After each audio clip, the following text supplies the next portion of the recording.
ಈಗ ನಿನ್ನೆ D K Shivakumar ಮಾತಾಡ್ತಾರೆ, ರೇವಣ್ಣ ಅರೆಸ್ಟ್ ಆಗಿದ್ದು ನನಗೂ ಸಹ ಅನುಕಂಪ ಇದೆ ಪಾಪ ಅನ್ನೋದಿದೆ.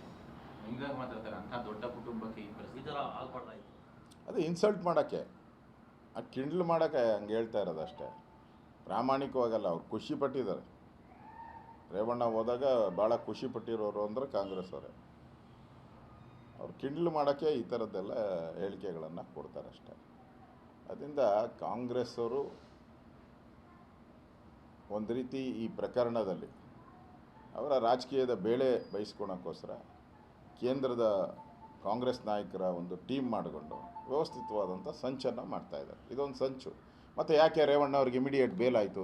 ಇವರು ಸರಿಯಾಗಿ ದಾಖಲೆಗಳನ್ನು ಪ್ರೊಡ್ಯೂಸ್ ಮಾಡಿದರೆ, ಸರಿಯಾದ ಸಾಕ್ಷಿಗಳನ್ನು ಕೊಟ್ಟಿದ್ದರೆ ಯಾಕೆ ಬೇಲು ಬೇಲು ಸಿಕ್ತು ರೇವಣ್ಣ ಅವ್ರಿಗೆ?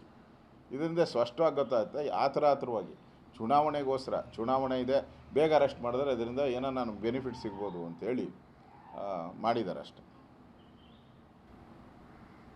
ತಿಮಿಂಗಿಲ ಯಾರು ಸರ್? HDK ಅವರು ಆರೋಪ ಮಾಡಿದ್ದಾರೆ, ಯಾರು ತಿಮಿಂಗಿಲ? ಈಗ ಬಂದೇ ಬರಬೇಕಲ್ಲ.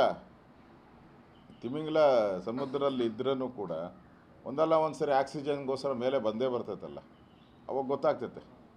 ಆಕ್ಸಿಜನ್ಗೆ ಬಂದಾಗ, ಮೇಲೆ ಬಂದಾಗ ತಿಮಿಂಗಿಲ ಯಾವ ತಿಮಿಂಗಿಲ, ಅದು ಕಾಂಗ್ರೆಸ್ಸಾ JDS ಅಂತ ಗೊತ್ತಾಗ್ತದೆ.